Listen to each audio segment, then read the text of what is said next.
हरे कृष्णा दोस्तों, हर हर महादेव। आप सभी का दिन मंगलमय हो। भगवान भोलेनाथ और माता पार्वती की कृपा आप सभी पर सदैव बनी रहे। आप सभी का स्वागत है आपके अपने चैनल संस्कार कथा प्रेरणा में। तो आज हम सुनने जा रहे हैं शिव पुराण कथा का 17वां दिन का। भक्तों, हमारे मन में कई बार भगवान को लेकर एक भय बैठ जाता है। हमें लगता है कि यदि हमने कोई पूजा नहीं की, कोई व्रत नहीं रखा या किसी नियम में थोड़ी सी भूल हो गई तो भगवान हमसे नाराज हो जाएंगे। लेकिन भगवान शिव की भक्ति हमें भय नहीं बल्कि विश्वास सिखाती है। भोलेनाथ तो करुणा के सागर हैं। वे भक्त की भावना देखते हैं, बाहरी दिखावा नहीं। सच्चे मन से की गई छोटी सी प्रार्थना भी उन्हें प्रिय होती है। इसीलिए शिव भक्ति डर से नहीं बल्कि प्रेम, श्रद्धा और विश्वास से करनी चाहिए। तो आज की कथा भी हमें यही संदेश देती है कि जब मनुष्य सच्चे भाव से भगवान की शरण में जाता है तो भगवान उसके जीवन के भय और संकट दोनों को दूर करते हैं। तो आइए कथा आरंभ करने से पहले हम अपने मन को शांत करें और भगवान शिव से प्रार्थना करें कि हे भोलेनाथ, हमारे मन में सभी प्रकार के भय को दूर कर दीजिए। हमारे भीतर ऐसा विश्वास उत्पन्न कीजिए कि हम बिना किसी डर के केवल प्रेम और श्रद्धा से आपकी भक्ति कर सके। हमारी भक्ति में दिखावा नहीं, सच्चाई हो। हमारे हृदय में आपके चरणों के प्रति अटूट विश्वास बना रहे। तो अब आइए सुनते हैं श्रद्धा और प्रेम के साथ सुनिए आज की पावन कथा। जब माता पार्वती के विवाह के पश्चात उन्हें अपने मायके से कैलाश के लिए विदा करने का समय आया तो वहां का वातावरण अत्यंत भावुक हो गया। माता मैना अपनी पुत्री को विदा करने के विचार से ही व्याकुल हो उठी। जिस बेटी को उन्होंने बचपन से अपने सामने खेलते, हंसते और बड़ा होते देखा था, आज वही बेटी अपने पति भगवान शिव के साथ अपने नए घर जाने वाली थी। माता ने पार्वती को अपने हृदय से लगा लिया और उनकी आंखों से आंसुओं की धारा बहने लगी। माँ का हृदय आखिर माँ का ही होता है दोस्तों। चाहे पुत्री संसार की दृष्टि से कितनी ही महान क्यों ना हो जाए, माता पिता के लिए वो हमेशा उनकी छोटी सी बच्ची ही रहती है। माता मैना भी रो रही थी और उन्हें देखकर वहां उपस्थित स्त्रियों की आंखें भी नम हो गई। पार्वती जी स्वयं भी माता पार्वती पिता से अलग होने के भाव से ही भावुक हो उठी। पिता हिमाचल भी अपनी पुत्री को देखकर भाव विभोर हो गए। वे बार बार पार्वती को अपने पास बुलाते और उन्हें आशीर्वाद देते। वह दृश्य इतना करुण था कि वहां उपस्थित देवताओं और देव पत्नियों के मन में भी भावनाओं का ज्वार उठाया। यहाँ तक कि लोक कल्याण के लिए सदा स्थित प्रग रहने वाले भगवान शिव भी उस समय पार्वती के वियोग में भावुक हो उठे। कुछ समय बाद विद्वान ब्राह्मणों ने सभी को समझाया कि अब विदाई का शुभ समय आ चुका है। उन्होंने सभी को धैर्य रखने के लिए कहा। माता पिता ने अपनी पुत्री को अनेक शुभ वस्तुएं और उपहार दिए। पार्वती जी ने अपने माता पिता, गुरुजनों, ब्राह्मणों और परिवार के सभी बड़ों को प्रणाम किया।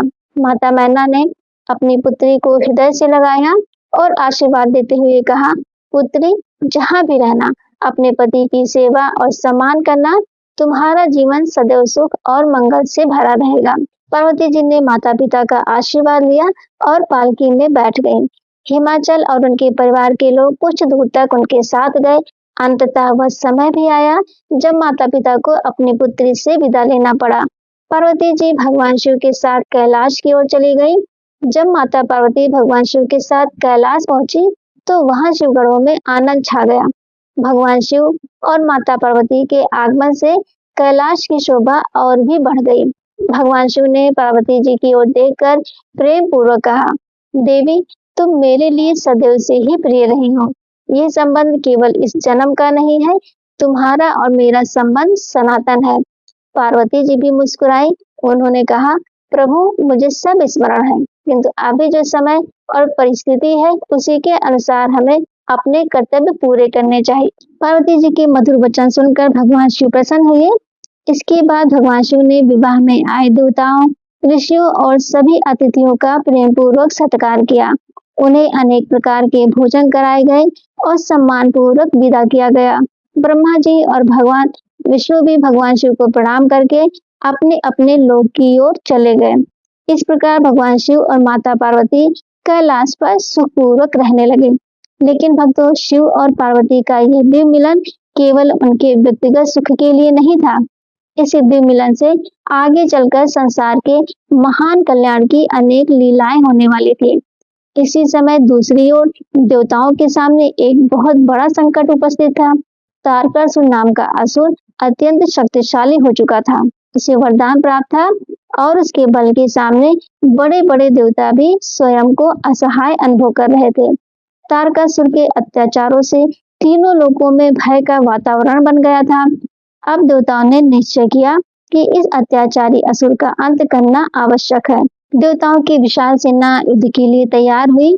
इंद्र अपने ऐरावत पर आरूढ़ हुए और अन्य देवता भी अपने अपने दिव्य अस्त्र लेकर रणभूमि में पहुंच गए। दूसरी ओर तारकासुर भी अपनी विशाल सेना के साथ युद्ध के लिए तैयार था। दोनों सेनाएं आमने सामने आ गईं। कुछ ही क्षणों में रणभूमि में भयंकर युद्ध आरंभ हो गया। असुरों और देवताओं के बीच घमासान संघर्ष होने लगा। चारों दिशाओं में अस्त्र शस्त्र चलने लगे। योद्धाओं की गर्जना से पूरा युद्ध क्षेत्र गूंज उठा। भगवान शिव के गढ़ों की ओर से वीरभद्र भी युद्ध में उतरे। वीरभद्र अत्यंत शक्तिशाली थे। वे भगवान शिव के तेज से उत्पन्न हुए थे और उनके भीतर अद्भुत पराक्रम था। उन्होंने तारकासुर की सेना का सामना किया। कुछ समय तक असुर सेना वीरभद्र और शिवगढ़ों के सामने टिक नहीं सकी और पीछे हटने लगी। अपनी सेना को पीछे हटता देखकर तारकासुर क्रोध से भर उठा। उसने स्वयं युद्ध भूमि में प्रवेश किया। तारकासुर ने अपना विशाल और भयंकर रूप धारण किया। उसका पराक्रम देखकर देवताओं में भी चिंता उत्पन्न होने लगी। वह जिस दिशा में बढ़ता वहां शत्रु सैनिकों में भय फैल जाता। उसने देवताओं और शिवगढ़ों पर अत्यंत भयंकर आक्रमण शुरू कर दिया। तब भगवान विष्णु स्वयं युद्ध के लिए आगे आए। उन्होंने अपने दिव्य अस्त्रों को धारण किया और तारकासुर पर प्रहार किया। भगवान विष्णु और तारकासुर के बीच भयंकर युद्ध होने लगा। भगवान विष्णु ने अपने सुदर्शन चक्र से तारकासुर पर प्रहार किया, लेकिन तारकासुर इतना शक्तिशाली था कि उसने उस प्रहार को भी सह लिया और सुदर्शन चक्र को रोकने में सफल हो गया। दोनों के बीच लंबे समय तक युद्ध चलता रहा। तब ब्रह्मा जी ने देवताओं को समझाया, तारकासुर को जो वरदान प्राप्त है उसके कारण भगवान विष्णु भी उसका वध नहीं कर सकते। इस असुर का अंत केवल भगवान शिव के पुत्र कार्तिकेय के हाथों ही संभव है। अब सभी की दृष्टि भगवान शिव के पुत्र कुमार कार्तिकेय की ओर गई। भगवान शिव और माता पार्वती के पुत्र कार्तिकेय अत्यंत तेजस्वी और पराक्रमी थे। जब उन्हें पता चला कि तारकासुर के कारण देवता संकट में हैं, तो उन्होंने युद्ध के लिए जाने का निश्चय किया। कार्तिकेय दिव्य शक्ति को हाथ में लेकर रणभूमि की ओर बढ़े। उनके तेज से पूरा वातावरण प्रकाशित होने लगा। देवताओं ने उनका उत्साह बढ़ाया और जय जयकार की। तारकासुर ने जब कार्तिकेय को अपनी ओर आते देखा तो वो अहंकार से हंसने लगा। उसने कहा, क्या यही वह बालक है जो मेरा सामना करेगा? मैं अकेला ही इसके साथ खड़ी पूरी सेना का सामना कर सकता हूँ। कार्तिकेय ने उसकी बातों पर कोई ध्यान नहीं दिया। उन्होंने अपने माता पिता भगवान शिव और माता पार्वती का स्मरण किया। फिर दोनों के बीच युद्ध आरंभ हुआ। तारकासुर और कार्तिकेय दोनों ही अत्यंत कुशल योद्धा थे। वे एक दूसरे पर अस्त्रों से प्रहार करने लगे। उनके युद्ध का प्रभाव इतना भयंकर था कि धरती कांपने लगी, पर्वतों पर कंपन होने लगा, आकाश में विचित्र हलचल दिखाई देने लगी। देवता, ऋषि, गंधर्व और किन्नर सभी इस अद्भुत युद्ध को देखकर आश्चर्यचकित थे। हिमालय भी अपने पुत्र कार्तिकेय की चिंता में वहां पहुंचे, लेकिन कार्तिकेय ने उन्हें आश्वस्त करते हुए कहा, आप चिंता न करें, भगवान शिव और माता पार्वती का आशीर्वाद मेरे साथ है। आज इस अत्याचारी का अंत अवश्य होगा। इसके बाद कार्तिकेय ने अपने मन में भगवान शिव का ध्यान किया। उन्होंने अपनी दिव्य शक्ति को हाथ में लिया। उनका तेज और भी प्रचंड हो उठा। फिर उन्होंने उचित अवसर देकर तारकासुर पर अपनी शक्ति से प्रहार कर दिया। उस प्रहार से तारकासुर गंभीर रूप से घायल होकर धरती पर गिर पड़ा। कुछ ही क्षणों में उसका अंत हो गया। जिस तारकासुर के नाम से तीनों लोग भयभीत थे, वह अब रणभूमि में पड़ा था। देवताओं में आनंद की लहर दौड़ गई। आकाश से पुष्पों की वर्षा होने लगी। चारों ओर जय जयकार होने लगी। जय कार्तिकेय, जय शिवनंदन, हर हर महादेव। भगवान शिव को जब अपने पुत्र की विजय का समाचार मिला तो वे अत्यंत प्रसन्न हुए।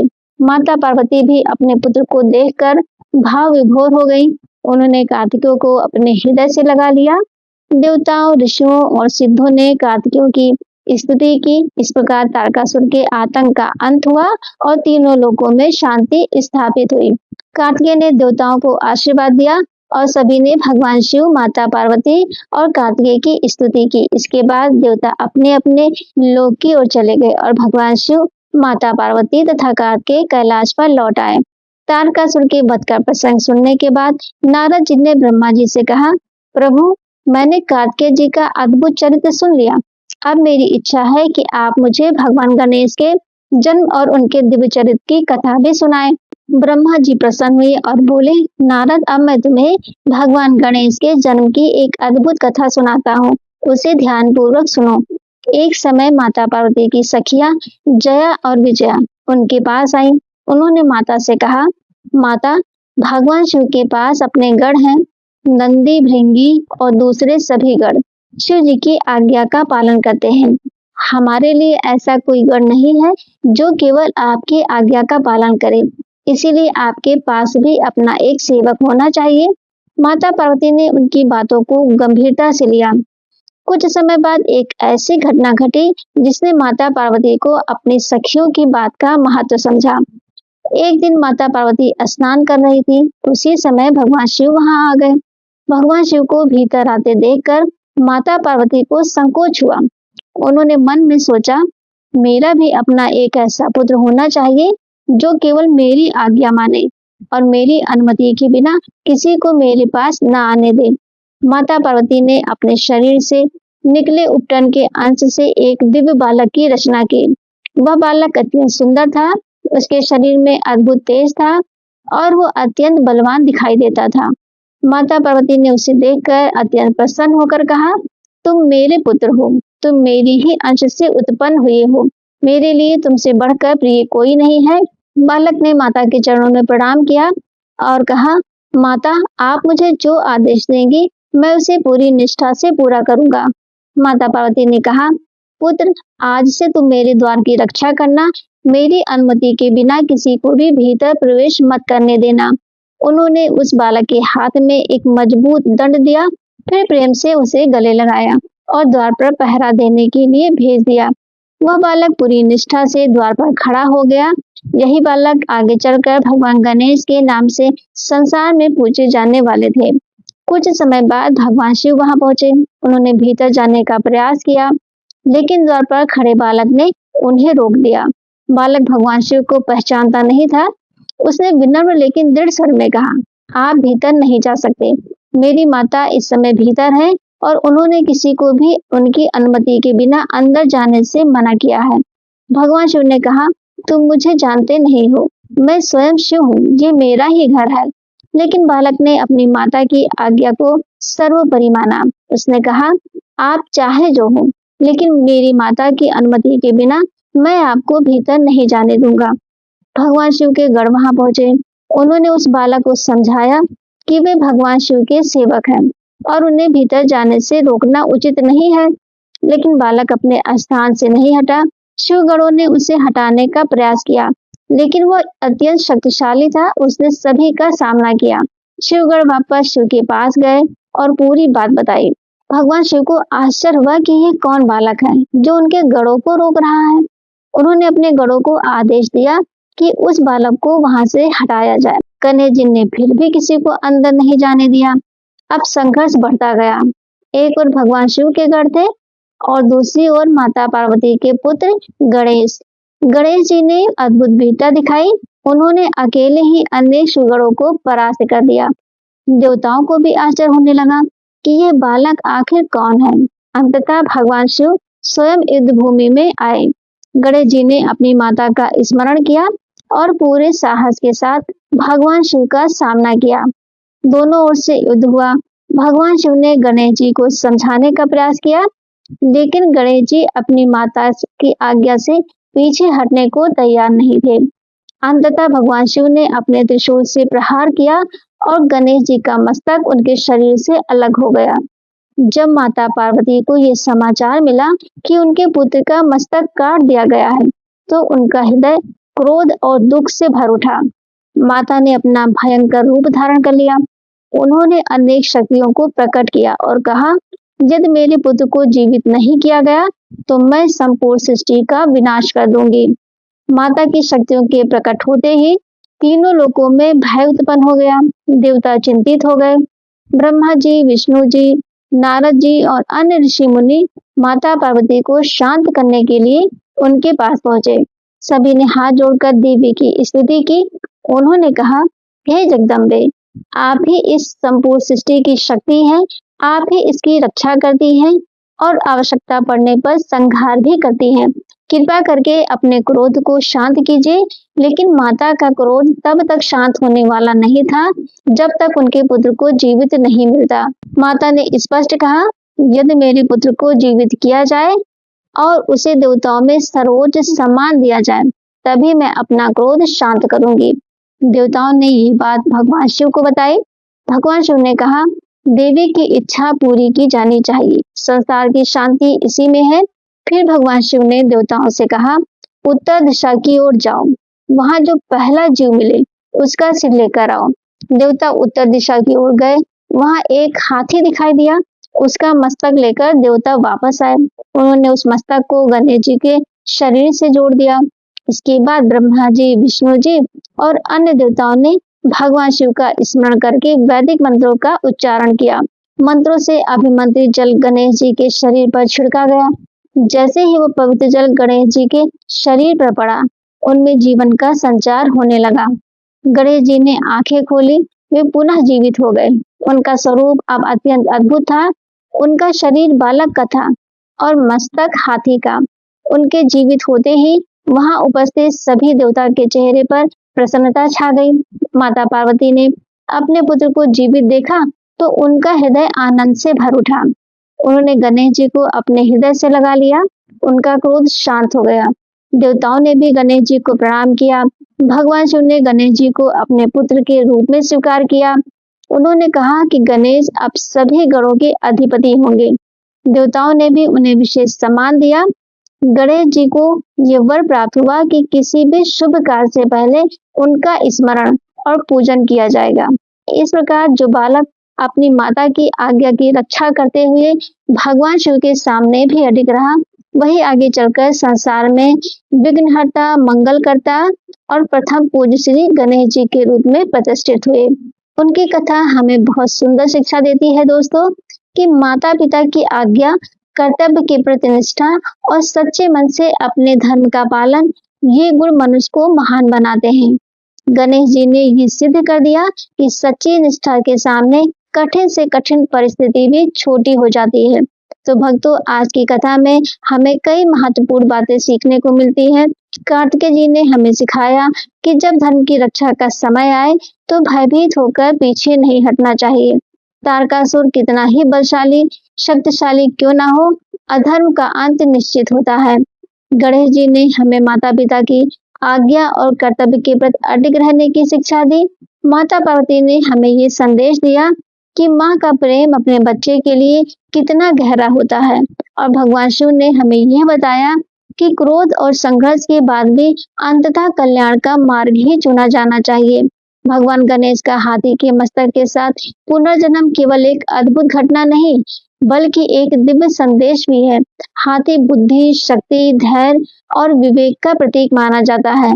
इसीलिए भगवान गणेश की उपासना करते समय हम उनसे केवल सफलता ही नहीं, बल्कि सही बुद्धि और सही मार्ग पर चलने का आशीर्वाद भी मांगते हैं। तो भक्तों, आज के शिव पुराण कथा के 17वें दिन की पावन कथा में हमने माता पार्वती की विदाई, शिव पार्वती का कैलाश आगमन, कार्तिकेय जी द्वारा तारकासुर के वध और भगवान गणेश जी के अद्भुत जन्म का प्रसंग सुना।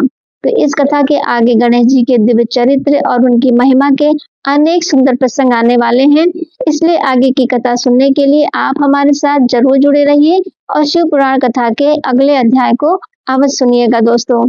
अब कथा समाप्त करने से पहले आइए हम सभी भगवान शिव और माता पार्वती के चरणों में सच्चे मन से क्षमा प्रार्थना करते हैं कि हे भोलेनाथ, हे माता पार्वती, यदि आज की कथा के श्रवण, वाचन या स्मरण में हमारी वाणी से, हमारे मन से या हमारे कर्मों से किसी प्रकार की भूल हुई हो तो कृपया हमें क्षमा कर दीजिए। हमारी बुद्धि सीमित है, लेकिन आपके प्रति हमारी श्रद्धा असीम है।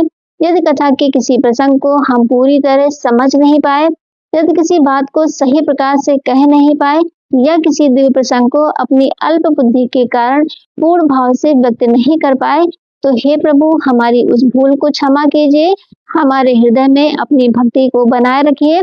हमारे मन से भय, चिंता, अहंकार और नकारात्मक विचारों को दूर कीजिए। हमें सत्य के मार्ग पर चलने की शक्ति दीजिए। हे महादेव, हमारी इस छोटी सी भक्ति को स्वीकार कीजिए और हमें अपने चरणों के शरण में जरूर रखिए। हे माता पार्वती, जैसे आपने अपने पुत्र गणेश पर अपनी ममता और कृपा बरसाई, वैसे ही हम सभी भक्तों पर भी अपनी कृपा बनाए रखिए। हमारे परिवार में सुख, शांति और प्रेम बना रहे। हमारे घर में भगवान का नाम और भक्ति बने रहे। हे नीलकंठ, हमारी भक्ति यात्रा को आप ही आरंभ कराते हैं और आप ही उसे पूर्ण करते हैं। बस इतनी कृपा कीजिए कि हर दिन हमारा मन आपके चरणों की ओर निकट होता जाए। तो आज की कथा में बस इतना ही दोस्तों। शिव पुराण कथा के अगले अध्याय में आगे की दिव्य कथा सुनने के लिए हमारे चैनल संस्कार कथा प्रेरणा से जरूर जुड़े रहिएगा।